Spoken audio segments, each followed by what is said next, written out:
소개받은 이상범 목사라고 합니다. 제가 밴쿠버 온 지 얼마 안 됐어요. 작년 7월에 왔거든요. 제가 한국에 있을 때 성소인연 사역자로 이제 여러 군데 나름 열심히 이제 강의를 하러 다녔는데, 한국에서는 여긴 어떤지 모르겠습니다. 한국에서는 제가 강덕상에 올라가면 많이 불안해하십니다. 행색 때문에 한국에서 이렇게 좀 이렇게 친화적이지 않아서, 그러니까 성교회라 그런가 뭐 이런 여러 가지 좀 의문을 품고, 특히 좀 연로하신 권사님 장로님들은 상당히 눈빛이 이렇게 경계도 많이 하시고, 근데 막상 강의하면 평범한 목사구나 이렇게 해서 오히려 기대치가 낮아서 그런지 좋아하시고 또 그러시더라고요. 그게 장점인지 모르겠는데, 한 번은 강의를 마치고 나갔는데, 나갈 때 권사님 한 분이 저한테 오시더니 처음 올라왔는데 웬 불교 사람이 왔나 이렇게 생각을 했다. 내가 그 정도로 이질적인가 이런 뭐 농담, 뭐 반농담 이런 생각도 했는데, 아무튼 여러분 이 귀한 자리 초대해 주셔서 감사드리고, 특히 신년 누구나 새로운 마음으로 새 은혜 기대하면서 출발하는 지점인데, 크로스 한인교회 또 여러분과 그 시점을 함께 하게 돼서 영광입니다. 여러분 교재 혹시 다 받으셨어요? 예, 요거 초록색 있는 이 교재를 다 받으셨을 텐데, 여러분 요거 이 책갈피가 좀 특이하죠? 책갈피가 작습니다.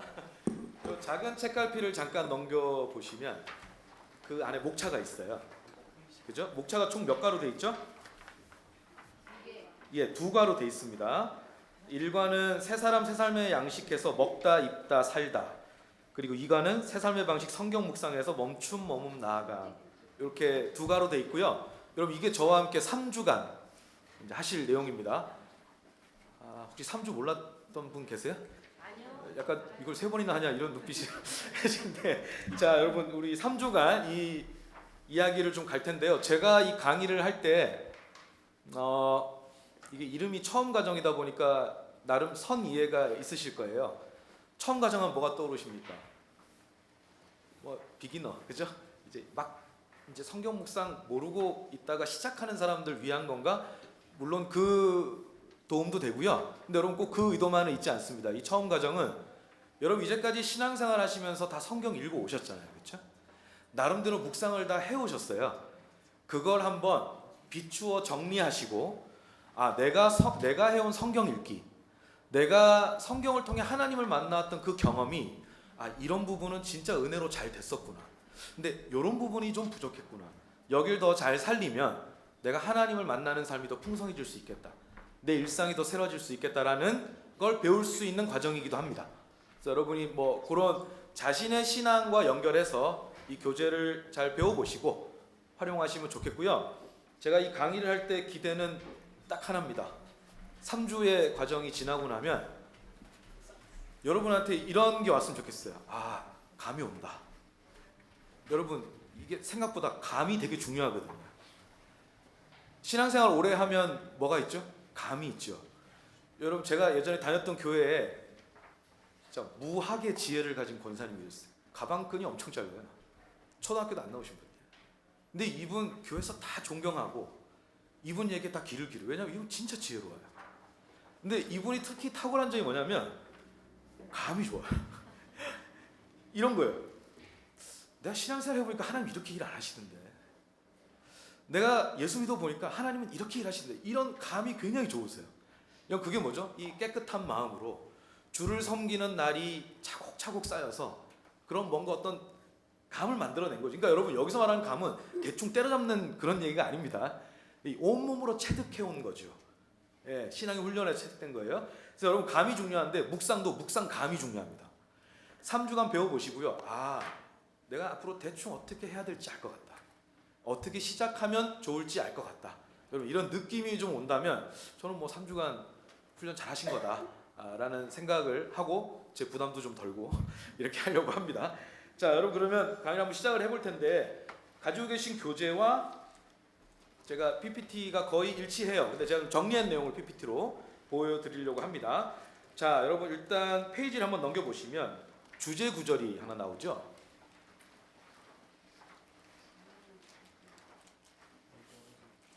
네, 좋습니다.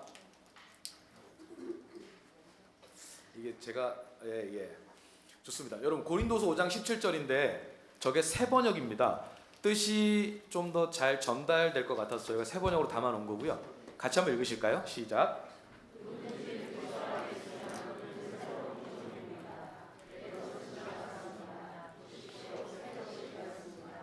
네. 여러분 주위에 누가 예수 안 믿는 사람이 여러분한테 예를 들어보죠. 이렇게 너 교회 되게 열심히 다닌다며. 뭐 예수 믿으면 뭐가 달라지는 거야? 나한테 복잡하게 설명하지 말고 간단하게 한번 얘기해봐라. 이렇게 얘기할 때 우리에게 준비된 답변이 있어야겠죠, 당연히. 그 사도 베드로가 말하는 게 이거잖아요. 너희에게 그 소망을 묻는 자들, 그러니까 너희에게 그렇게 사는 이유를 묻는 자들, 너희가 왜 그렇게 사는지 이유를 묻는 자들에게 너희 소망을 얘기해 줘라. 그걸 미리 준비하라는 거죠. 그러니까 여러분 그리스도인은 어떤 면에서 질문 유발자예요. 안 믿는 사람으로 해요. 왜 저렇게 살지? 왜 저런 거에 전념하는 거지? 그리고 똑같은 선택에서 왜 저 사람은 뭔가 다른 느낌을 주는 거지? 여러분 이런 등등 크고 작은 일에서 질문 유발자가 된다면 그 사람은 말 그대로 선교적 삶을 사는 거죠. 예수 그리스도의 증인으로 일상을 살아가는 건데 여러분 누가 여러분께 그런 질문이 생겨서 물어본다는 거예요. 예수 믿는 게 뭐가 다른 거냐? 그게 뭐냐? 핵심이 뭐냐? 얘기해봐라. 뭐라고 대답하시겠습니까? 여러분 나름대로 다 답변이 있으실 거라고 저는 생각합니다. 때에 따라 상황에 따라 답변은 또 다양할 수 있습니다. 그리고 성경도 그리스도인이 된다는 건 굉장히 입체적이고 다면적인 것이기 때문에 단 하나의 대답만 있진 않아요. 여러 차원으로 대답할 수 있어요. 근데 여러분 우리가 읽은 고린도서 5장 17절은 오늘 적어도 그리스도인을 딱 한 단어로 규정하고 있죠. 뭡니까? 새 것. 새 것. 여러분 그리스도인이 된다는 게 뭐냐? 새 것이 되는 거예요. 여러분 여기서 말하는 새 것은 좀 향상되고 보완되는 그런 그 정도 아닙니다. 오늘 이용건 목사님께서 하나님 나라 복음 설교하셨죠. 여러분 이건 어마어마한 지각 변동이 일어나는 차원의 새 것이에요. 이게 하나님 나라 차원의 새 것이거든요. 자, 새 것이 된다라는 것. 우리가 예수 그리스도를 통해서 다 새롭게 태어나는 거죠. 그러니까 여기서 말하는 새 것은 흔히 말하는 거듭남, 두 번째 탄생, 재창조 등등으로 표현되는 새 것입니다. 여러분 우리가 다 예수 그리스도 안에 있으면 새 것이 됩니다. 믿으십니까? 여러분 예수님 우리한테 그러시는 거예요. 누가 너한테 뭐라 그래도 넌 새 것이야. 내가 널 새롭게 했거든. 내가 널 다시 태어나게 했어. 너의 자존감이 어떻든 삶의 정황이 어떻든 넌 내 앞에서 새 것이야. 내가 그걸 보장한다. 여러분 이게 예수님 우리에게 하시는 말씀이에요. 자, 우리가 그래서 새 것인데 문제가 뭐냐? 이런 거죠. 여러분 한국 드라마 좀 보세요. 그 응답하라 1988 좀 지난 죄송합니다. 좀 요즘 걸 얘기해야 되는데 좀 지난 드라마 응답하라 1988 보셨어요? 여러분 거기에 나와 있는 노래들이 많이 히트쳤어요. OST로 쓰였던 노래가. 여러분 그 중에 전인권 씨가 원래 그 가수인 것 같은데 걱정 말아요 그대라는 노래 이적 씨가 리메이크해서 굉장히 많이 사람들한테 불려졌죠. 여러분 그 걱정 말아요 그대 보면 이런 가사가 있습니다. 그대는 너무 힘든 일이 많았죠. 새로움을 잃어버렸죠. 여러분 이게 사람이 그렇죠. 살다 보면 새로움을 잃어버려요.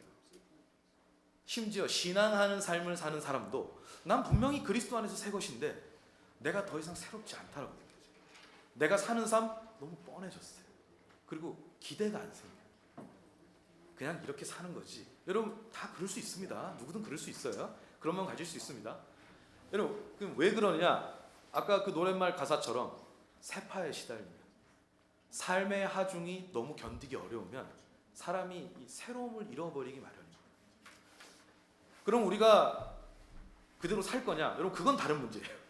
내가 새 것이 아닌 것 같다라고 느끼는 것과 내가 계속 그 상태에 있도록 방치하는 건 별개의 문제입니다. 여러분 마틴 루터도 이런 얘기했잖아요. 새가 내 머리 위로 날아다니는 건 막을 수 없어도 내 머리 위에 둥지를 트는 건 막을 수 있다고 그러잖아요. 그렇죠? 이건 별개의 문제인 거예요. 그래서 우리가 내가 새 것이 더 이상 아닌 것 같아. 내 삶이 기대할 것이 없는 것 같아. 라는 느낌이 들 때 날 그대로 두면 안 돼요. 주님이 주신 새 것이라는 이름의 은혜를 다시 확보해야 됩니다. 믿음으로. 붙잡아야 돼요. 그때 우리가 생각할 게 저 두 가지입니다. 건짐과 옮김. 여러분 저는 새 것이라는 이름의 은혜 안에서 두 가지 차원이 있다고 봐요. 우리가 저 두 가지를 좀 되새겨 보면서 3페이지 메시지를 제가 좀 정리를 해드리도록 하겠습니다. 자, 한 칸 넘겨주실까요? 여러분 예. 요 다음 것은 절대 미리 넘기시면 안 돼요. 제가 퀴즈 낼 거거든요. 천천히 넘겨주세요. 여러분 지금 요 지도 보이시죠? 요게 그 구글 어스로 본 건데 칠레의 산호세라는 지역이 이제 굉장히 넓은 구리광산 지역 유명한 곳이잖아요. 여러분 저기가 두 숫자로 유명합니다. 한 칸만 제발 한 칸만 넘겨주세요. 요번에 한 칸만. 아니요 이쪽으로. 네 감사합니다. 여러분 저 지역이 저 두 숫자로 되게 유명합니다. 33, 69. 저게 뭘까요? 맞추시는 분은 그냥 나가는 걸로 해드리겠습니다. 자 여러분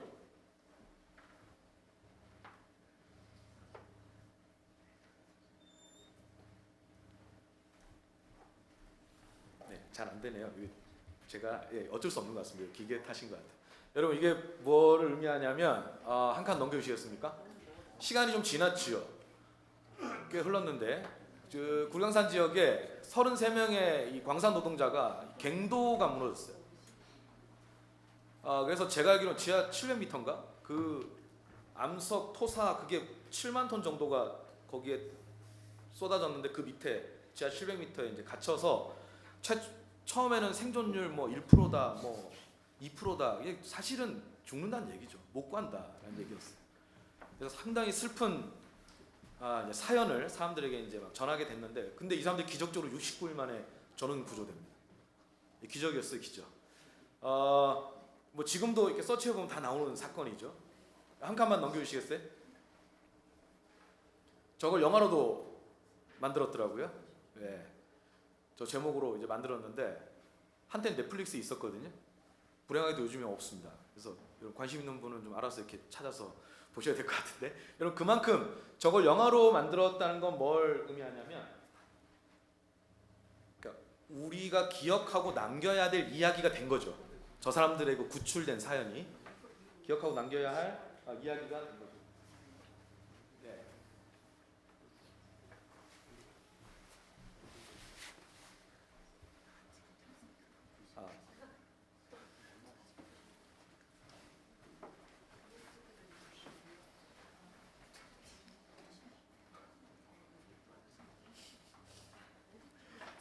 네, 아무튼 지하에 있던 모습입니다. 우리가 살아 있다. 그리고 아직까지 잘 버티고 있다. 그 안에 있는 얼마 남지 않은 식량, 물을 서로 여기서 누가 욕심 부리면 공멸이에요. 그러니까 서로 그 긴장을 느끼면서 그 갈등을 서로 이렇게 어떻게든 조율을 하면서 이제 견딘 거예요. 69일을 참았는데 이 사람들이 이제 구출될 때 여러분 저 보시면 아시겠지만 캡슐이 보이시죠? 저게 딱 사람 한 명 들어가는 캡슐이거든요. 한 번에 한 명. 저 사람들이 있는 위치를 찾는 게 어려웠고 위치를 찾았을 때 그걸 안전하게 뚫어서 내려서 오늘 이 작전 자체가 말처럼 단순한 일이 아니죠. 그러니까 이게 사실은 나름 각 분야의 전문가들이 모여서 자기들 말하는 최첨단 기술진이 다 동원이 돼서 이제 저걸 했다고 그러더라고요. 여러분 저 사람들이 이제 하나씩 올려지는 거예요. 한 명 나올 때마다 끌어안고 울고 그럴만하죠. 그럴만해요. 여러분 저 사람들 저렇게 건져 올려올 때 저 건짐의 은혜잖아요. 그렇죠?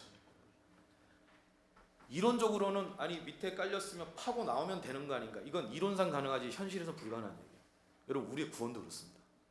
내 인생 내가 사는 거고 내가 힘내서 일궈내는 거 아닌가. 이론상 그런 거지 자기 인생을 자기 스스로 책임질 수 있는 사람 아무도 없습니다. 우린 다 하나님의 은혜가 필요합니다. 예수 그리스도의 일방적인 은혜가 필요합니다. 여러분 우리 다 저게 이제 우리가 경험하는 구원과 약간 성격상 비슷한 체험이에요. 그거란 얘기는 아니고 여러분 저 사람들 제가 추측컨대 제가 뭐 감히 어떻게 저분들 심정을 헤아리겠냐마는 추측해 보건데 사람들이 이렇게 쭉 끌어올려서 지상에 딱 올라왔을 때 새로 태어난 기분이었을 겁니다. 지상에 올라와서 보는 햇살 그 전에 보던 햇살이 아니었을 거예요. 지상에 올라와서 만난 내 사랑하는 사람 품에 안았을 때 그 느낌 이전에 그거 아니었을 겁니다. 여러분 이게 거의 중생과 진배 없는 그런 성격의 이제 사건이었고 아름다운 스토리로 마무리돼서 정말 다행이었죠. 아주 비극적인 참사가 될 뻔도 했는데 이렇게 마무리가 됐습니다. 근데 문제가 뭐냐?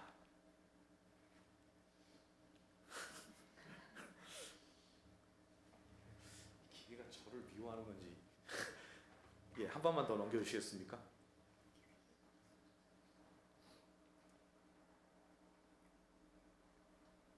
이거 지금 제가 하고 있는 겁니까?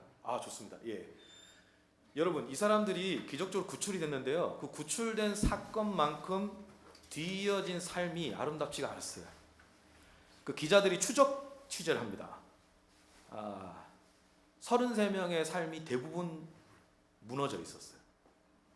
그 중에서 인생이 역전된 사람은 소수, 나머지 사람들은 대부분 무너져 있었어요. 여러 이유가 있는데 그 중에 특별히 이 사람들의 삶을 힘들게 했던 게 이 장기전으로 돌입한 소송전이었어요. 이게 누구의 책임이고 누가 얼만큼 보상할 것이냐. 이제 법적인 싸움으로 가는 거예요. 처음에는 생명의 문제였는데 이게 나중에 막 너무 사람을 지치게 만드는.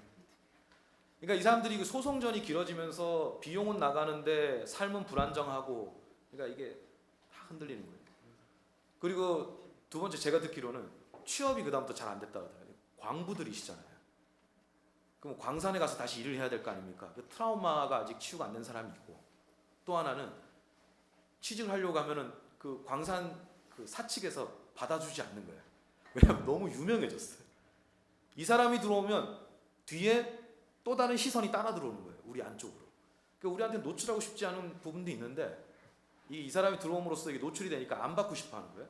그러니까 안정된 그 자기가 원래 할 수 있는 전문 분야가 있는데 그걸 못 하게 된 거죠. 그러니까 이 불안정하게 됐고, 또 하나는 소수의 사람들은 이제 그렇게 자기가 죽다가 살아난 그 경험을 사람들에게 전하면서 희망을 전하는 전도사가 됐단 말이에요. 근데 그런 사람들은 유명해지고 또 뭐 수입도 생기고, 근데 그렇지 않은 사람들은 여전히 이것 때문에 또 이 사람들 사이에 또 이런 뭐 의도하지는 않았지만 그런 갈등이 생기고, 아무튼 이래서 이 사람도 굉장히 어려웠어요.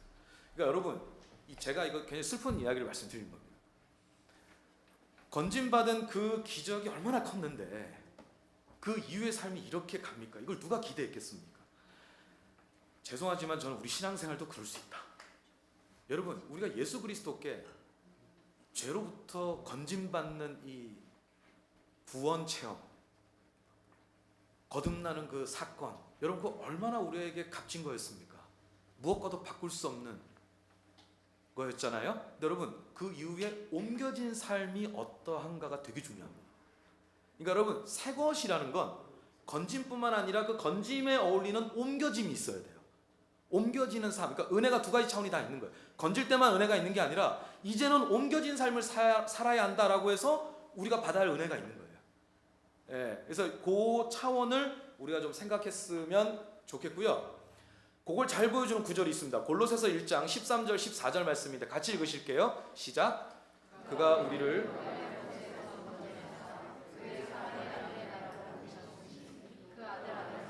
속량 곧 죄사함을 얻었도다.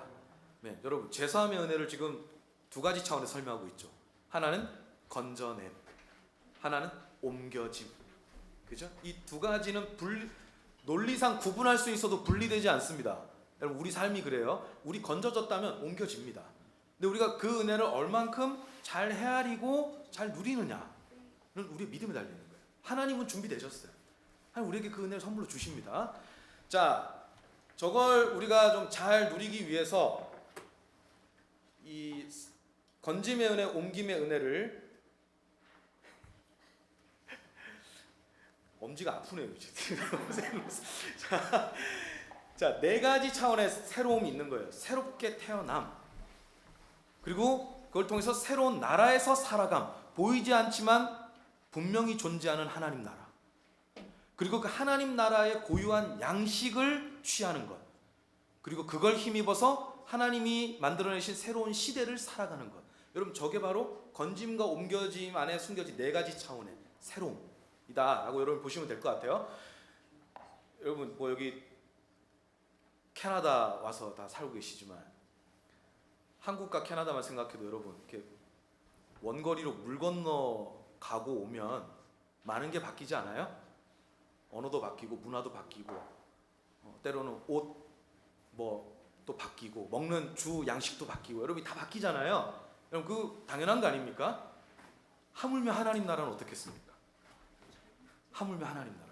여러분 하나님 나라에 이제 들어간 사람이 된다면 그 하나님 나라의 고유한 문화가 있는 거예요.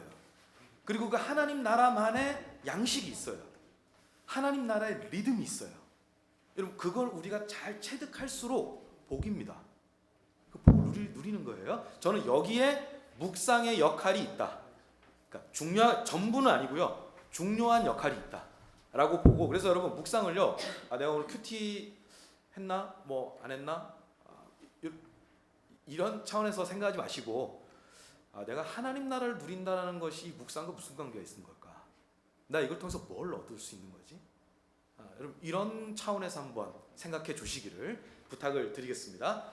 자, 그럼 한번 우리가 이 차원에서 일과를 살펴볼 텐데요. 첫 번째 먹다입니다. 먹다.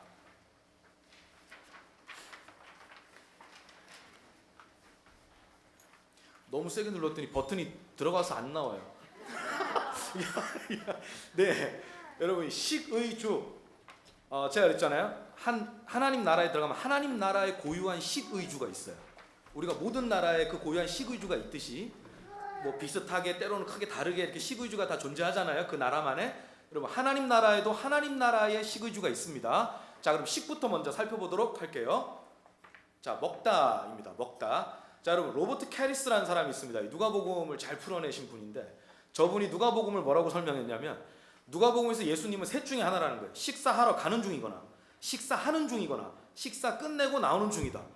먹방도 아니고 예수님은 그러니까 뭐죠? 밥상을 상당히 가까이 하셨고 자주 하셨다. 근데 여러분 예수님의 밥상에서 무슨 일 벌어지죠? 죄인이 하나님께로 돌아오죠. 예수님 밥상에서 무슨 일 벌어지죠? 흠 있다 여김받았던 사람들이 회복되죠. 여러분 예수님 밥상에서 또 무슨 일 벌어지던가요? 당대 존경받는 종교 지도자들이었다 하던 사람들이 예수님 앞에 꾸지람을 듣고 부끄러움을 당하죠. 여러분 예수님이 이루고자 하는 하나님 나라가 밥상에서 주로 펼쳐졌다. 여러분 하나님 나라에서 밥상이 굉장히 중요한 거예요. 여러분 이런 말 들어보셨죠? You are what you eat. 발음이 죄송합니다. 여러분 You are what you eat. 당신이 먹는 것이 곧 당신입니다. 여러분 이건 사회학적으로도 얘기를 많이 하는 부분이고 유전학적으로도 얘기를 많이 하죠. 제가 다큐를 하나 봤거든요. 요즘 즐겨 드시는 거 있으세요? 최근에? 그래서 나 이거 되게 즐겨 먹는다. 여러분 그 즐겨 먹는 거 있죠. 한 번씩 먹는 거 말고 즐겨 먹는 거에 3대를 간대요. 그러니까 내 자식뿐만 아니라 자식의 자식한테까지 간대.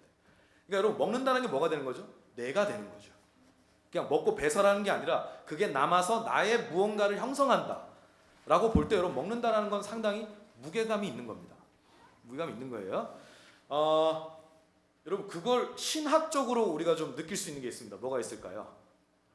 지금은 우리가 이제 코로나가 이제 엔데믹 단계로 들어가서 정말 다시 예전 일상을 이제 되찾고 살아가지만 여러분 코로나 때 생각하기도 쉬운데 여러분 코로나 때 우리가 하고 싶어도 못하던 게 하나 있지 않았어요? 교회에서? 뭐 많았죠 사실. 많았는데 그 중에 핵심이 뭡니까? 여러분 성찬 못했잖아요. 그쵸? 특히 예민한 거 아닙니까? 성찬은 그 당시에 마스크를 벗어야 되고 나눠야 되고 먹는 거고 그렇잖아요. 여러분 성찬이 뭘 보여주죠? You are what you eat. 신학적으로 여러분 우리가 먹는 떡은 떡입니까? 떡이 아닙니까? 함정이 있을 것 같으니까 대답을 아무도 안 하시는데 여러분 이건 떡이지만 그 안에 의미가 있죠. 뭘 상징합니까? 예수님의 몸, 나를 위해 찢으신 예수님의 몸. 잔은요? 나를 위해 흘리신 예수님의 피. 여러분 이 두 개를 먹는 게 뭘 말해준다고요? 내가 누군지, 내가 누구의 사람인지, 내가 무엇을 힘입어 사는 사람인지, 무엇을 향해 가는 사람인지를 보여주는 거예요. 그러니까 여러분 먹는다는 건 되게 중요하겠죠, 그죠? 자, 실제로 하나님 나라에서 이 먹는다는 것에 대해서 우리에게 중요한 메시지를 많이 주는데 여러분 사실 4페이지는 같이 해보면 좋은데 시간 관계상 여러분이 한번 댁에서 해보셔요. 그건 먹는 거에 대해서 우리 일상을 한번 돌아보는 겁니다. 전 요걸 제가 설명을 좀 드린 거고, 자 그럼 하나님 나라에서 하나님이 우리에게 주시고자 하는 먹거리가 무엇이 있는지 많아요. 종류가 많은데 대표적으로 네 가지를 살펴보도록 하겠습니다. 5페이지에 나와 있습니다. 마태복음, 베드로전서, 예레미야서, 시편 말씀, 이 네 구절을 통해서 우리가 하나님이 우리에게 주시는 밥상, 하나님 우리에게 마련해 주시는 따뜻한 밥 한 공기, 이가 어떤 것인지를 살펴보도록 할게요. 여러분 마태복음 4장 4절부터 시편 19편 7절 8절까지 지금 요 네 종류의 말씀이 나와 있잖아요. 여러분 지금요 이거 2분이면 읽을 수 있거든요. 한번 싹 너무 진지하게 읽지 마시고 눈으로 싹 훑어간 다음에 여러분에게 가장 좀 와닿는 말씀, 가장 와닿는 말씀, 그리고 그 말씀이 왜 나한테 와닿는지 잠깐 생각 좀 해보세요. 제가 2분만 드릴게요. 잠깐 시간 드리겠습니다.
자 여러분 부탁을 하나만 드릴 텐데 한 2명씩만 짝을, 3명 안 됩니다. 2명씩만. 시간이 없어서 자기 뒤든 앞이든 옆이든 자기 짝꿍 얼굴 한 번만 보셔요. 그분 없으면 좀 같이 옆에서 좀 챙기셔서 이렇게 해서 여러분 뭐 하냐면 방금 요 네 구절 중에 난 요 구절이 좀 나한테 와닿는다. 이유가 뭔지 간단하게 한 30초 안에, 길어도 1분 안에 서로 한 분씩 이렇게 나눠서 얘기 나누시면 되겠습니다. 한번 나눠보시죠.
네, 여러분 나눠보셨죠? 제가 시간도 못 드려 죄송합니다.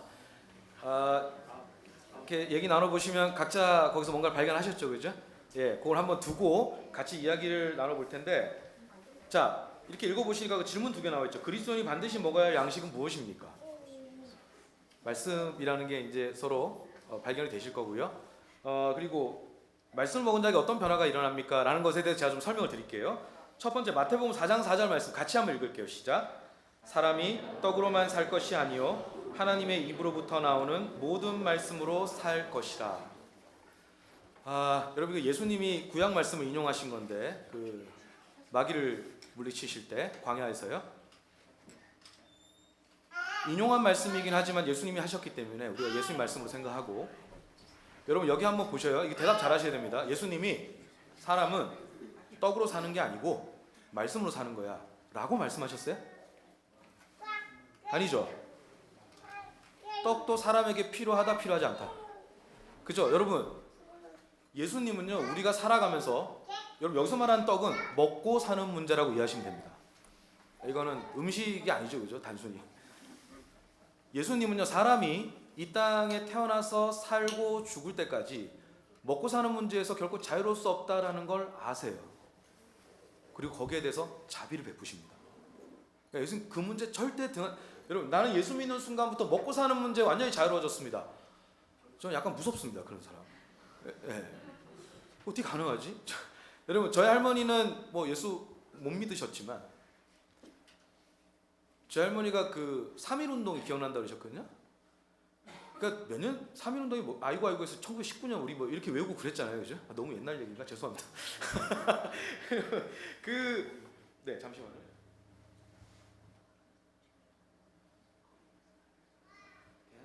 괜찮습니다. 어디까지 얘기했죠? 예. 저희 할머니가 그러니까 일제 강점기 겪으셨죠. 해방 그리고 6.25 전쟁. 이거 뭐 그 군사 독재, 산업화, 막 민주화 이거까지 다 겪으셨어요. 저희 온몸으로 그 근현대사를 살아내신 분인데 저희 할머니 뭐 2년 이런 거 몰라요. 저희 할머니가 살면서 하루 동안 제일 중요했던 게 뭔지 아세요? 오늘 하루 내가 어떻게 하면 우리 자식을 안 굶기고 살 것인가. 여러분 이게 저희 할머니가 워낙 그 어묵한 세월을 살아오신 탓도 있지만 사람이요 그 매일매일 그 문제에 있어서 더 얻거나 지키거나 뭐가 됐든 이 문제로 다 씨름합니다. 네, 싸워요. 그게 떡으로 사는 운명이죠. 근데 예수님 뭐라고 그러시냐면 사람이 떡으로만 살 것이 아니요 하나님의 입으로부터 나오는 말씀으로 살아야 하느니라 라고 나오는 거예요. 여러분 여기에서의 포인트는 살 것이라. 그러니까 여러분 그리스도인으로 살려면, 예수 믿는 사람으로 살려면, 바꿔 말할까요? 뜻있게 살려면, 참되게 살려면, 사명인으로 살려면 먹고 사는 문제가 분명히 있지만 이걸 말씀이 컨트롤해야 됩니다. 이해되셔요? 이게 뒤집히면 생활인이 되는 거예요. 네, 그냥 생존 자체가 목적인, 우리가 살다 보면 그게 얼마나 절박한 문제입니까? 다 있죠. 근데 여러분 그렇다고 해서 그걸로만 치다르면 절대 길이 나오지 않습니다. 네, 이 예수님이 우리에게 단 당부예요. 이 따뜻한 마음입니다. 네가 떡이 필요한 존재라는 걸 알아. 그리고 먹고 사는 문제가 중요하다는 걸 알아. 그런데 그걸 위해서만 살면 뜻있게 살기 어렵다. 그것만이 전부면 사명인으로 못 산다. 그 문제를 내가 너에게 주는 말씀으로 컨트롤해라. 말씀으로 길도 열리고 인도도 받고 또 내가 너무 나가려고 할 때 말씀이 나를 지켜주기도 하고. 여러분 이걸 받아야 돼요. 그래서 그 문제가 하나님 나라 백성 안에 제자리를 찾아야 됩니다. 먹고 사는 문제가. 예, 이게 우리의 머리가 되면 안 되고 이게 우리 안에 어떤 한 부분으로 제자리를 찾는 거예요. 그게 뭐가 있을 때 가능하냐? 하나님의 입으로부터 나오는 말씀을 섭취할 때 살 수 있다. 여러분 그러니까 이건 생존의 문제예요. 그리스도인으로 우리가 살아남으려면 말씀을 받아야 됩니다. 말씀이 우리 삶을 컨트롤해야 된다 라는 것, 이게 중요하겠고요. 자, 두 번째 베드로전서 2장 2절 같이 읽겠습니다. 갓난아기들 같이 신령한 젖을 사모하라. 이는 그로 말미암아 너희로 구원에 이르도록 자라게 하려 함이라. 예. 그리고 여기에 보면 이제 아기가 엄마의 품에서 젖을 먹는 모습을 일종의 메타포로 두고 우리가 하나님의 백성이 하나님부터 뭘 섭취하는지에 대해서 지금 알려주고 있는 건데, 여러분 여기에서 순전하고 신령한 젖은 이 베드로전서 문맥상 말씀입니다. 이 바로 앞에 말씀이 이 뜻으로 제시가 되어 있거든요. 이건 말씀을 얘기하는 거예요. 근데 여러분 이 말씀을 갓난아기들, 그러니까 말씀을 취하는 우리는 갓난아기, 그리고 갓난아기가 섭취하는 그 젖은 말씀으로 이렇게 비유를 해놓은 거예요. 이게 왜 이렇게 했을까? 여기서 키포인트는 이거죠. 자라나는 것. 아까는 살아가는 거잖아요, 그렇죠? 자라가는. 여러분 우리가 살면서요, 살아남는 것만이 목표는 아니죠. 성장, 성숙돼야 되죠. 네, 성숙돼야 됩니다. 제가 지금 딸이 여기 와서 이제 여기에서 7학년 첫애가, 둘째 딸이 4학년이에요. 근데 이제 제가 한국에 살 때 첫애를 낳았을 때 이제 초보 아빠죠. 아무것도 모르는, 생전 처음 아이를 이제 알아봤으니까. 저희 그때 애를 네이버로 키웠어요. 애가 열나면 어떻게 해요? 물으면 또 신기한 게 저랑 궁금증이 비슷한 사람들이 많더라고요. 거기 있는 답변 긁어모아가지고 이렇게 하고, 또 그 엄마 아빠들의 백과사전 1199 있잖아요. 그래가지고 그거 보면서 애를 키웠는데, 애가 어느 날 이렇게 얼굴이 노래요. 황달기가 있어요. 병원을 데려갔더니 의사 선생님이 이제 황달이 맞고, 이럴 때는 애가 잘 먹어야 된다. 이게 충분히 못 먹으면 그럴 수 있다. 다른 원인은 아닌 것 같고, 뭐 이러면서 안내를 해주는데, 그때 제 옆에 앉아있던 한 사람이 표정이 굉장히 섭섭해졌습니다. 제 아내인데, 제 아내가, 여러분 그 아이를 뭐 분유를 먹을 수도 있고 모유를 줄 수도 있죠. 그건 뭐 선택인데, 제 아내가 어쨌든 그때 모유를 줄 수 있어서 줬어요. 밤중 수유 뭐 이런 거 안 가리고 잠을 안 자면서 애를 먹였어요. 다크서클이 여기까지 들어갔어요. 신경이 예민해지죠. 제가 그 당시에 거의 벽에 붙어 다녔습니다. 거슬리면 화가 저에게 임할까봐 열심히 해 이러고 이렇게 뭐 도와줄 거 없어? 이렇게 물어보고 이랬는데, 저희 아내가 그렇게 애를 써서 먹였는데 애가 이게 먹는 게 부족하다니까 아내가 좀 의아했나 봐요. 얘기를 하니까 이제 첫애세요 그러더라고요. 예, 그러니까 이 아마추어들 이런 눈빛으로 선생님이 보시더니, 애가 이제 그 젖을 물고 있다고 먹는 게 아니고 이걸 잘 삼키도록 뭐 이렇게 도와줘야 되고 뭐 이런 팁을 열어주셨어요. 그리고 그게 부족한 분유를 보충하고 뭐 이랬어요. 아무튼 그렇게 해서 저희가 이제 위기를 딱 넘겼는데, 제가 그때 초보 아빠로서 아무튼 많이 배웠고, 또 하나 제가 그 당시에 그리스도인으로서 배운 게 하나 있습니다. 아이가 젖을 물고 있다고 젖을 다 먹는 게 아니다. 여러분 말씀이 증거되는 자리에 있다고 말씀을 먹는 건 아닌 것 같습니다. 여러분 그걸 내 것으로 가져야죠. 여러분 그건 뭘까요? 믿음이 작동할 때 그렇습니다. 그 말씀과 내가 상호작용해야 돼요. 아멘. 주님 저한테 주시는 말씀이에요. 받겠습니다. 주님 저를 위로하시는군요. 감사합니다. 주님 제 마음 아셔서 지금 이 말씀 주시는 거죠. 여러분 이런 등등 그 말씀을 통해서 하나님과 나 사이에 관계적 상호작용이 있어야 돼요. 그 믿음으로 내가 취하는 게 있어야 돼요. 여러분 그게 바로 뭐라고요? 나를 자라게 하는 말씀. 여러분 그래야 성장하고 성숙할 수 있습니다. 이게 제가 이런 예를 들어서 죄송해요. 이해하고 들어주세요. 아이가 태어나면 너무 예쁘죠. 꼼찔꼼찔거리니까 어떻게 이런 게 세상에 나왔나 싶잖아요. 여러분 너무 예쁜 애가 안 자라면 어떨까요? 만약에 애가 예쁜데 안 자라, 위기예요. 위기. 빨리 조치를 취해야 돼요. 그죠? 그러니까 빨간불이 막 들어오는 순간이에요. 여러분 우리 신앙생활에서 거듭나서 영적 신생아부터 지금까지 쭉 살아오는데, 우리가 영적으로 안 자라는 거에 그 정도로 위기 잘 안 느끼죠. 저도 그래요. 사람이 이게 살다 보면 너무 익숙해지고, 그래서 내가 뭔가 이렇게 신앙의 진보를 이루고 성숙해지고, 여러분 이런 거에 되게 둔감해져요. 여러분 그러면 이제 안 되겠다. 여러분 자라남의 은혜가 내 삶에 있어야 합니다. 그래서 살면서 뭘 꼭 하셔야 되냐면, 과거의 나와 지금의 나를 비교를 하셔야 돼요. 여러분 남하고 비교하는 게 제일 쓸모없는 짓입니다. 여러분 남하고 비교해봐야 아무 소용없어요. 그 사람하고 나는 하나님이 다루시는 방식이 달라요. 주시는 은혜가 달라요. 우리가 비슷하지만 달라요. 이게 뭐 제가 인생 각자라는 뜻은 아니고 각자의 고유성이 있어요. 하나님은 나에게 가지고 있는 고유한 그 관점이 있으시다고요. 그러니까 저 사람은 그런데 왜 나는 이게 제가 볼 때 인생 갉아먹는 관점입니다. 여러분 과거의 나와 지금의 나를 비교하세요.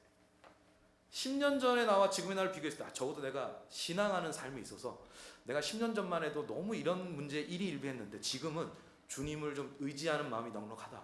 여러분 잘 가고 있는 거예요. 여러분 한 발짝이라도 전진할 줄 아는 것, 여러분 이게 고귀한 겁니다. 존귀한 거고. 그러니까 여러분 이게 내 신앙생활에 너무 큰 조바심을 내지 마시고 내가 진일보하고 있느냐. 이게 길게 볼 때. 여기 자라나 근데 그 자라나면 어디서 온다고요? 하나님 말씀. 여러분 말씀이 우리에게 있어야 합니다. 그게 날 자라나게 한다. 그래서 우리가 매일매일 이 말씀을 섭취하는 게 중요하겠고요. 세 번째, 예레미야 15장 16절 함께 읽으실까요? 시작.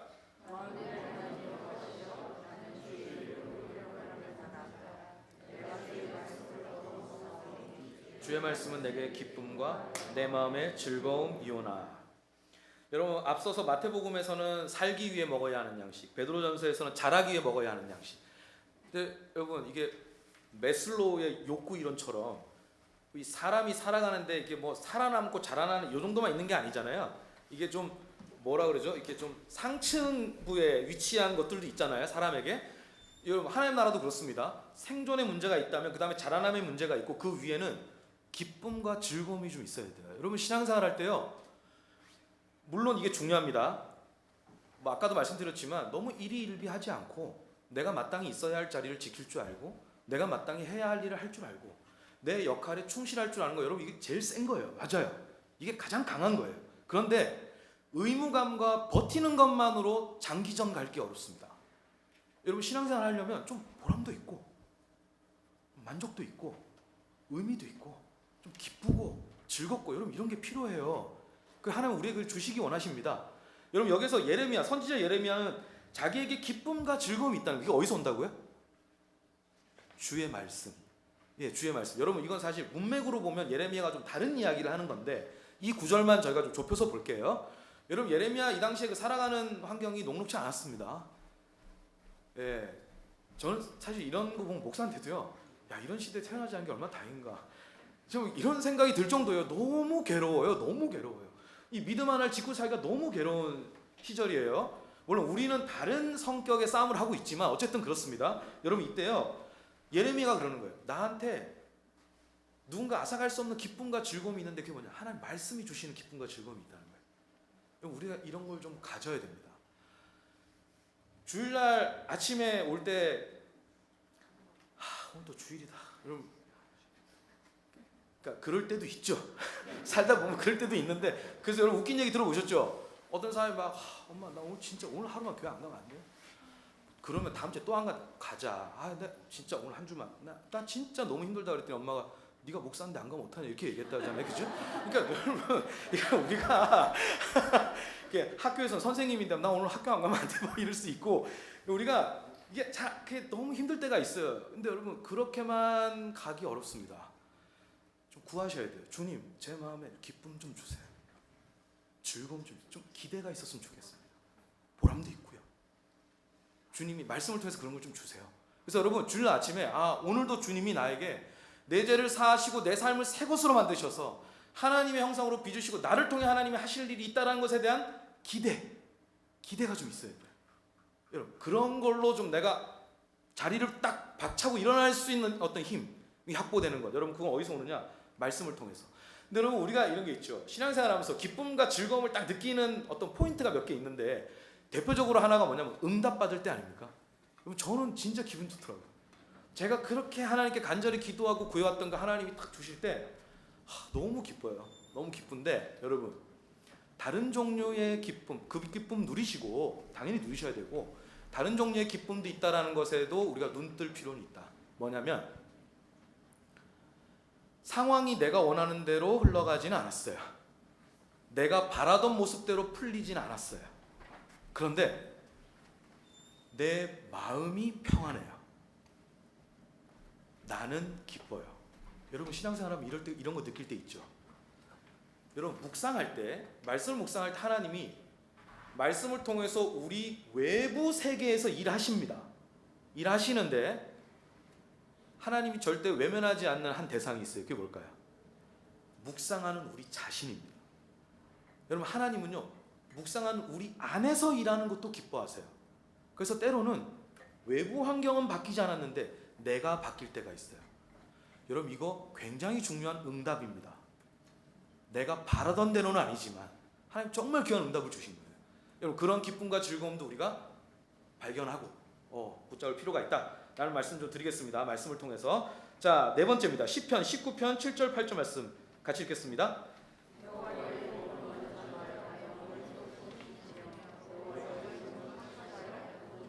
지혜롭게 하며 여호와의 교훈은 정직하여 마음을 기쁘게 하고 여호와의 계명은 순결하여 눈을 밝게 하시도다. 네. 여러분 여기 한번 밑줄을 쳐보실래요? 여호와의 율법, 여호와의 증거, 여호와의 교훈, 여호와의 계명. 여러분 이 네 가지는 다 말씀을 얘기하는 겁니다. 이게 성경의 화법 중에 하나예요. 여러분 우리가 사람과 대화할 때도 상대방의 화법을 잘 이해해야 소통이 더 잘 되잖아요. 여러분 성경을 통해서 우리가 소통을 할 때도요, 성경의 화법을 잘 알아야 돼요. 성경 화법 중에 하나가 뭐냐면 무언가를 강조하고 싶을 때 동일한 대상을 다른 표현을 써서 이렇게 계속 가리킵니다. 그건 지금 강조하고 있다는 뜻이에요. 그러니까 말씀을 율법으로, 증거로, 교훈으로, 계명으로 번갈아 가면서 바꿔가면서 이제 강조를 하고 있는 건데, 자, 말씀이 하는 일이 뭐냐? 처음에 영혼을 소성시킨대요. 여러분 요즘에 소성이라는 말 씁니까? 아, 목사님 저 오늘 예배드리고 소성됐어요. 이런 말 안 쓰잖아요, 그죠? 이 소성이라는 걸 요새 뭘로 많이 써요? 회복됐다. 뭐 이런 식으로 많이 쓰죠. 여러분 이 그러면 여기에서 말하는 건 뭘까요? 하나님의 말씀에 어떤 능력이 있느냐? 회복력. 회복력.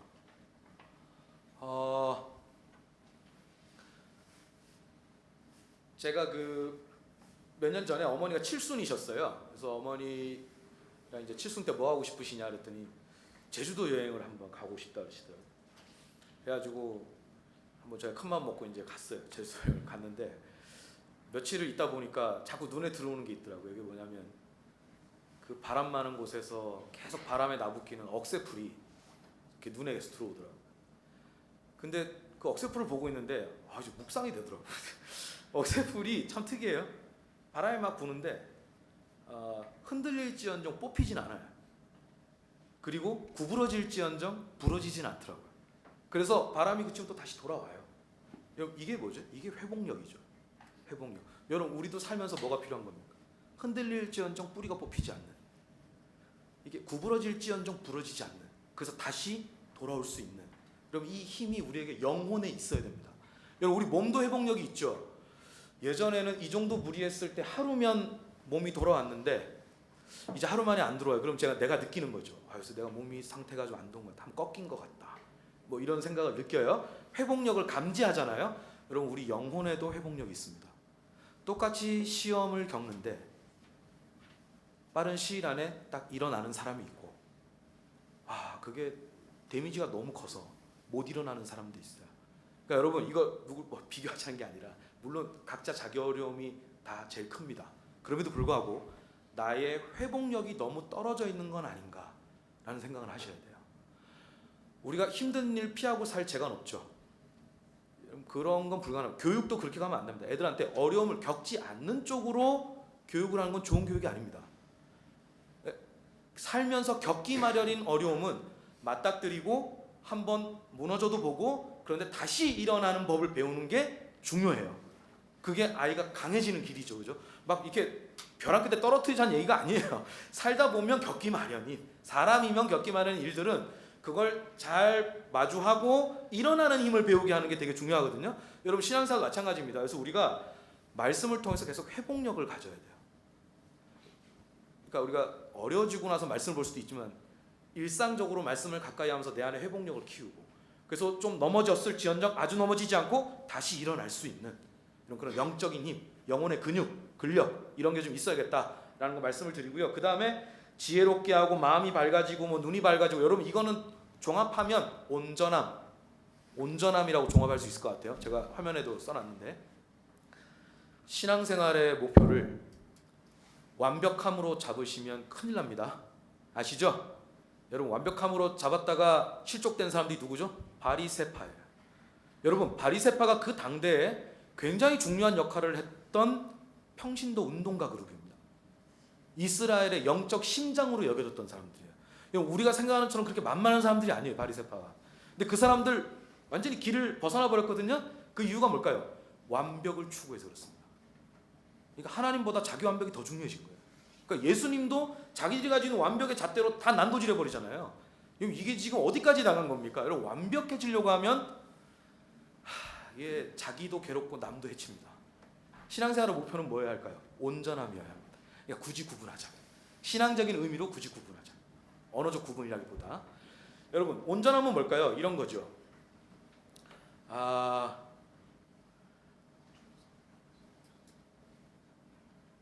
제가 30살 때 신대원을 갔거든요. 신학대학원을 갔습니다. 고민 끝에 이제 다니던 직장도 그만두고 제가 이제 마음을 먹고 신대원 진학을 했는데 30살에 가서 이제 신대원 진학을 했는데 아무것도 모르는데 바로 전도사가 된 거예요. 사실은 바로 전도사가 되면은 이게 좀 안 되는 것 같은데 그 당시 제 생각에 이게 그냥 이렇게 돼버린 거예요. 그래서 설교도 하고 나름 열심히 막 준비해서 했어요. 그 설교를 쭉 하면서 이제 그리고 사역하면서 지금까지 온 겁니다. 근데 여러분, 그때 했던 설교들이 제가 아직 다 보관돼 있거든요. 제가 한 번씩 그때 설교를 꺼내봐요. 여러분, 그 설교 꺼내보면 마음이 어떤지 아세요? 한국을 떠나고 싶어요. 떠나왔잖아요, 그죠?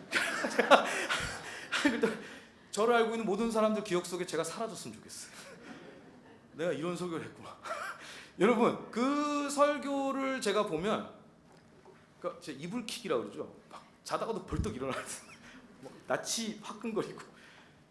근데 여러분, 잘 생각해 보세요. 그래서 그 설교가 그렇다고 해서 틀린 설교입니까? 제가 예수님 말고 다른 사람 전한 적 없어요. 여러분, 틀린 설교는 아니었어요. 그럼 뭐죠? 미성숙한 설교죠. 그죠? 근데 그 당시엔 그게 최선이었어요. 그럼 여러분, 지금에 와서 하는 설교는 뭐죠? 그때보다 그나마 조금 더 나아지는 중인 여러분 그런 설교죠. 그러니까 여러분, 온전함이 뭔지 아시겠어요? 그때 그 시절에 온전함이 따로 있는 거예요. 모든 사람에게 주어진 천편일률적인 어떤 그런 온전함보다는 그 사람의 신앙의 연수, 그 사람이 처한 상황에 맞게 주어지는 온전함의 목표가 있는 거예요. 그래서 여러분, 초등학생은 초등학생다워야 온전한 거예요. 초등학교애가 부모님하고 같이 머리 맞대고 돈 걱정하고 우리 집을 어떻게 이룰 것이 이런 거 이거는 맛이 간 거예요, 여러분. 이건 온전함이 아니에요. 오버하고 있는 거죠. 여러분, 그러니까 새신자의 온전함이 따로 있는 거예요. 신앙생활 30년씩 하고 교회에서 중직자를 맡고 있는 사람의 온전함이 따로 있는 거예요. 이해되시죠? 그럼 여러분, 지금 내 이 시점에 나에게 하나님이 바라시는 온전함을 어떻게 깨달을 수 있을까요? 묵상을 통해서 깨닫는 거예요. 그래서 여러분, 신기한 일이 있죠. 같은 본문인데 사람마다 깨달음이 달라요. 왜 그럴까요?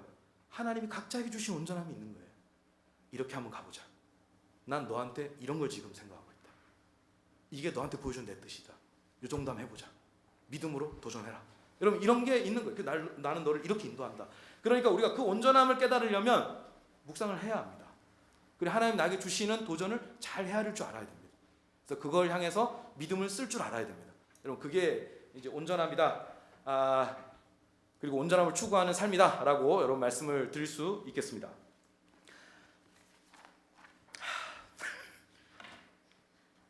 벌써 4시네요. 예, 여러분. 제가요, 여러분 딱 10분만 저한테 더 주실 수 있습니까? 감사합니다.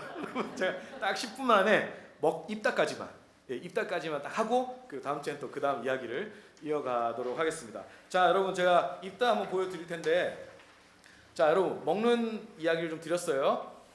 이제 하나님 나라에 가면 하나님 나라에서 우리에게 주는 의복이 있습니다.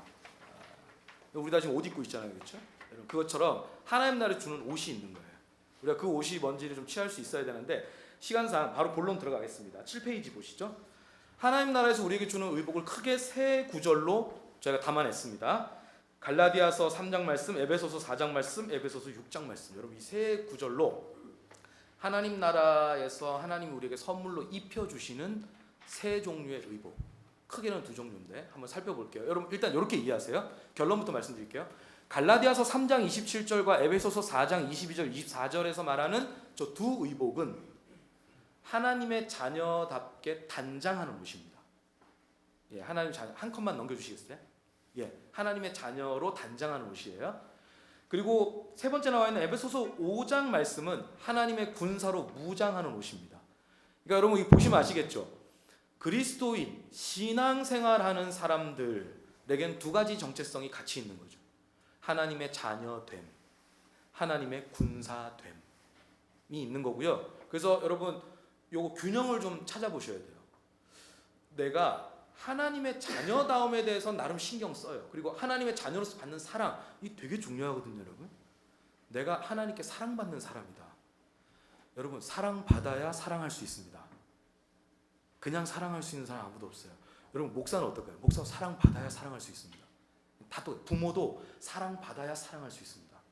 우리가 하나님의 자녀로서 사랑받고 또 하나님의 자녀답게 살아가는 것 되게 중요해요. 난 여기는 신경을 많이 쓰는데 내가 하나님의 군사다? 난 이런 생각은 잘 안 해봤다. 그러면 이쪽 좀 살려내셔야 돼. 여러분, 우리가 좀 분투하는 게 있어야 되거든요. 네, 분투하는 거. 죄와 싸우고 하나님이 기뻐하지 않는 어떤 가치관과 싸우고 여러분, 이런 것 우리가 그 씨름이 있어야 돼요. 그런 거. 여기 하나님의 군사로서의 근데 여러분 반대도 있어요. 하나님의 군사로 막 일도 잘 이루어내고 막 앞장서 있는데 일을 하고 나면 주위 사람들이 다 피투성이 되는 사람도 있어요. 다 피부다예요. 피받아. 그 뭐가 없는 걸까요? 하나님의 자녀로서 어떤 성품, 온유함 이런 게 약한 거죠. 여러분 이 두 가지를 우리가 다 고루 갖출 필요가 있다. 추구점이죠. 추구점. 요걸 한번 생각해 주시고 자 그럼 하나님의 자녀로서 입는 옷은 갈라디아서 3장 27절인데 같이 읽겠습니다. 시작.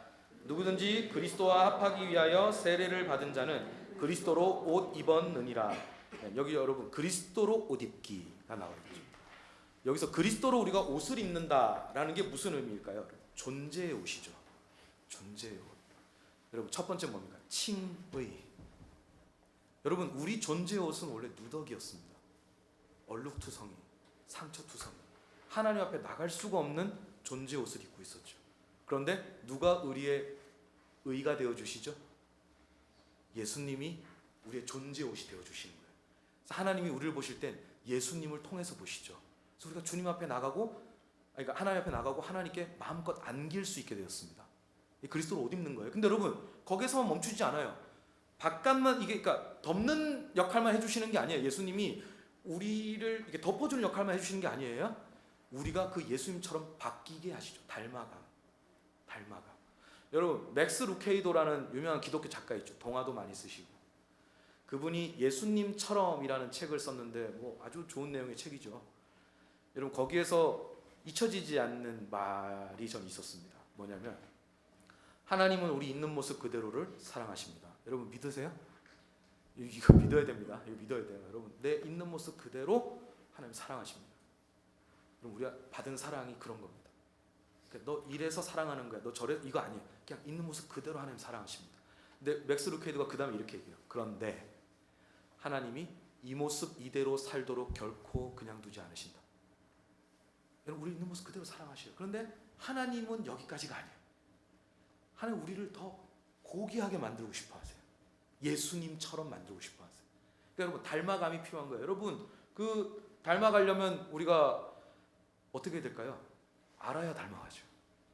그죠? 그래서 여러분 성경을 통해 우리가 그리스도를 계속 만나야 되는 거예요. 그 그리스도의 시선, 그리스도의 몸짓, 사람을 대하는 자세, 하나님과 사귐을 가지셨던 그 모습, 그리고 예수님이 만드시고자 하는 나라, 여러분 그런 등등을 우리가 계속 접해야 되는 거예요. 그리고 우리가 그걸 닮아가는 거. 그게 그리스도로 옷 입는 겁니다. 그래서 여러분 성경 묵상 말씀 묵상해야 하는 이유가 여기에 있다. 그래 우리가 그리스도 옷 입어 가는 사람, 이미 입었고 또 그리스도화 되는 사람이 된다. 에베소서 4장 22절 24절 읽겠습니다. 시작. 너희는 유혹의 욕심을 따라 썩어져가는 구습을 따르는 옛사람을 벗어버리고 오직 너희 심령이 새롭게 되어 하나님을 따라 의와 진리의 거룩함으로 지으심을 받은 새 사람을 입으라. 여러분 여기에서 뭘 입으라고 나오죠? 새 사람. 여기서는 새 사람이라는 이름의 옷을 입는 거예요. 근데 여러분 이 새 사람이라는 옷을 어디에 입는데요? 그 입는 건 거기에 나오죠. 오직 너희 심령이 새롭게 돼요. 그러니까 여러분 우리가 보통 옷은 바깥에 입잖아요. 하나님 나라 의복은 어디 입는 겁니까? 속에 입어서 밖으로 드러나는 거예요. 이게 성격이 좀 다르죠. 우린 바깥에 입어서 나를 보여주는데 하나님 나라 의복은 우리 속으로 들어와서 이게 우리의 말과 행동, 삶으로 드러나는 거죠. 이 원리가 있는 겁니다. 자 여러분 우리의 심령이 새롭게 돼야 된대요. 여러분 심령이 새롭게 돼야 돼요. 이 심령이 새롭게 되기 위해서 그 전에 해야 할 일이 있습니다. 그 앞에 뭐라고 나오죠? 벗어버리고. 그러니까 여러분 입기 전에 벗는 일을 해야 되는 거예요. 여러분 우리가 아침에 여기 오실 때 다 거울 보셨을 텐데 거울 보면 뭐가 이렇게 발견될 때 있죠. 단추 잘못 채웠네부터 시작해서 뭔가 옷이 좀 안 어울리나? 이럴 수도 있고 춥나? 이렇게 입으면 우리가 거울에 나를 비춰서 알 수 있는 게 있잖아요. 여러분 우리의 삶도 마찬가지, 인격과 삶도 마찬가지입니다. 비춰봐야 압니다. 어디에 비춰야 될까요? 말씀이라는 거울, 거기에 등장하는 사람들, 거기에 주어지는 하나님의 이야기들, 여러분 이걸 통해서 나를 비추어 봐야 돼요. 그래서 여러분 성경을요 거울처럼 볼 줄도 알아야 됩니다. 네, 거울처럼 볼 줄도 알아야 돼요. 나를 비춰주는 거울, 이게 굉장히 중요한 거울이죠. 그래서 여러분 거기에 볼 때 하나님이 기뻐하지 않는 모습인 건 발견되면 벗는 연습. 한 번에 안 되죠, 그죠? 매일매일, 그러니까 매일매일. 그리고 하나님이 기뻐하실 만한 건 매일매일 계속 입는 연습. 이걸 해야 된다라고 하는 걸 이제 이 차원으로 이해하시면 되겠습니다. 자, 에베소서 6장 13절에서 17절 말씀은요, 같이 읽겠습니다. 시작.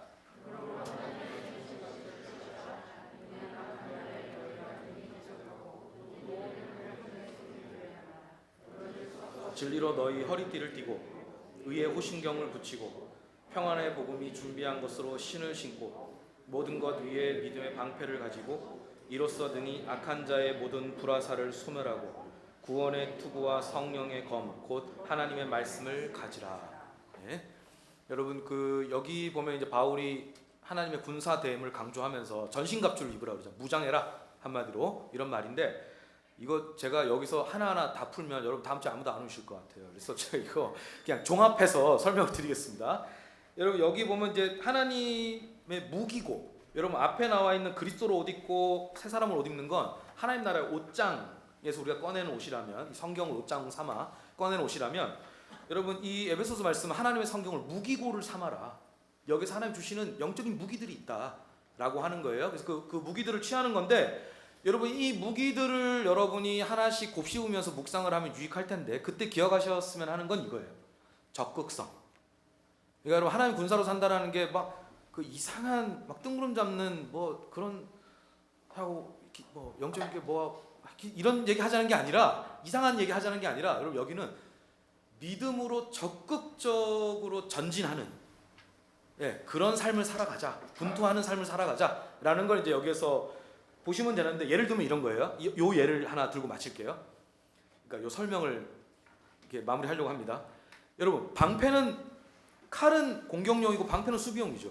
근데 여러분 여기서 나오는 이 방패 자체가 우리 이 적극성을 보여줍니다. 단순히 수세적, 방어적 무기가 아니에요. 여러분 여기 방패를 보면 방패 가지고 뭘 소멸한대요?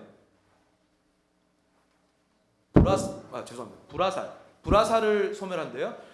여러분 이게 고대 전쟁에서 불화살이 맹렬하게 쏟아지는 건 언제일까요? 공성전 할 때입니다. 성을 함락하러 가면 성에서 불화살을 막 쏴요. 적들이 못 오게. 그럼 여러분 이 방패로 지금 불화살을 맞고 있다는 건 성을 점령하는 모습이에요. 탈환하는 거예요. 그래서 그걸 가면서 불화살을 딱 막으면서 믿음으로 계속 전진하는 모습을 여기서 보여주는 거거든요. 그러니까 여러분 이 방패조차도 적극성을 보여주는 거예요. 그래서 여러분 우리가 천천히 갈지언정 뒤로 물러나면 안 됩니다. 때로는 내가 믿음으로 내가 이거는 뒤로 물러나지 않겠다. 내가 하나님의 군사인데 적어도 이 부분에 있어서는 한번 깨어서 싸워보리라. 이런 게 좀 있어야 되는 거예요. 삶에서 이런 순간이 오거든요. 그래서 그런 걸 우리가 잘 분별할 줄 아는, 지금 이 시점이 싸워야 하는 시점 아닌가, 믿음으로 싸워야 하는 시점 아닌가. 그러니까 여러분 누구 막 시비 걸고 막 멱살 잡으라는 얘기가 아니라 믿음의 싸움, 믿음의 싸움, 믿음을 적극적으로 써야 할 때가 아닌가, 이런 걸 우리가 좀 잘 가려낼 수 있으면 좋겠고, 이건 언제 묵상할 때, 말씀을 매일 가까이 할 때 공급받는다. 자, 여러분 여기까지 이제 하고 마무리할 텐데, 여러분 이제 진짜 자꾸 양치기 소년이 되는 것 같아요. 진짜 마지막으로 하나만 말씀드리고 마칠게요. 제가 결혼할 때 저희 장모님 반대가 굉장히 많았습니다. 저도 우리 집에서 귀한 아들인데 나름 왜 이렇게 날 싫어하시나 이랬어요. 그래서 제가 아내한테 물어봤어요. 야, 어머니가 나 왜 마음에 안 드신대? 진짜 큰 마음 이렇게 고민하다 물어봤어요. 그때 뭐 아내도 이렇게 우물쭈물 말을 못해요. 뭐가 마음에 안 드신다니까. 뭐 전도사 뭐 미래도 없고 돈도 없는데 머리도 없고 뭐 이랬다니까. 그래서 하여튼 뭐 없고 뭐 없는 게 많더라고요. 아, 내가 그때 알았어요. 내가 없는 게 이렇게 많구나. 그래서 제가 또 장모님 하신 말씀이 거의 다 맞았어요. 제가 이렇게 허황되게 약속할 수 있는 게 아무것도 없었습니다. 그래서 찾아뵙고 이제 무릎을 꿇고 결혼 승낙을 요청을 드렸죠. 기회를 주시면 잘 살아보겠습니다. 제가 그 약속은 드리겠습니다. 그래서 뭘로 살려 그러냐 했습니다. 제가 예수님이 저 사랑하시는 게 제 재산이었고 지금까지 그렇게 살았고 앞으로도 그렇게 살 수 있을 것 같습니다. 막 눈빛 더 안 좋아지시고 막 이래요. 막 또 잘못했나 막 이러면서 아무튼 그러고 있는데 그날 전 어떻게든 단판을 이제 저 허락을 받으려고 승낙해 주십시오 그랬더니 예스 노를 안 하세요. 그리고 휙 일어나 나가시는 거예요. 그래서 나는 이거 망한 것 같다 이런 생각을 했는데 밥 먹고 가 이러더라고. 그 이제 상을 차렸는데 또 밥 공기가 동그라미예요. 그러니까 위에 이게 하나 더 있어요. 이렇게 이만큼 줄 그걸 맛있게 먹었죠. 닭도리탕 해주셔가지고 먹고 나오는데 아내는 싱글벙글해요. 저는 찝찝하게 먹고 나왔는데 넌 뭐가 좋냐? 그랬더니 승낙 받았잖아 이러더라고요. 아니 뭔 소리야? 아무 대답을 안 하셨는데 닭을 줬잖아. 닭을. 우리 엄마 의사소통 방식이라는 거예요. 그리고 우리 엄마는 이런 자리에서 밥 같이 안 한다는 거예요. 겸상했다라는 건 우리 엄마가 이거 허락한 거다 이러더라고요. 이렇게 소통이 어려워서 어쨌든 여러분 제가 뭘 말씀드리는지 아시겠어요? 중요한 식사 자리는 중요한 그냥 막 차린 게 아니라 어떤 중요하게 마련한 밥상에 누군가를 초대한다는 건 그 사람을 받았다는 뜻입니다. 내가 당신을 받아들입니다. 여기 당신의 자리가 있습니다. 우리가 같이 소속이 되겠습니다라는 뜻이에요. 여러분 하나님 나라의 밥상에 저와 여러분의 자리가 있다는 게 무슨 뜻이겠습니까? 하나님이 우리를 받으셨다는 뜻이에요. 이 나라에 네 자리가 있다. 그리고 내가 너에게 줄 양식이 있다. 너에게 줄 옷이 있다. 받으라. 받으라. 말씀을 통해 받으라. 저는 하나님의 따뜻한 당부. 그렇게 그냥 쫓겨서만 살지 말고 혹은 흘러가는 대로만 살지 말고 내가 주는 밥도 좀 먹고 내가 주는 옷도 좀 챙겨 입고 뜻있게 살아보자. 여러분 저는 이 하나님의 사랑의 초청이라고 봅니다. 여러분 다음 주에 만날 때까지 여러분 한 주간 하나님의 따뜻한 밥상을 여신다 않는다 생각하고 성경을 펼치시고 뭐 큐티책을 펼치시고 하나님의 옷장문을 연다고 생각하고 큐티책이나 성경책을 펼치십시오. 그럼 여러분 묵상이 하나님과 더 깊은 인격적인 교제가 될 걸로 믿습니다. 한 주간의 깊은 묵상 부탁드리고 저는 여기서 마치겠습니다. 감사합니다.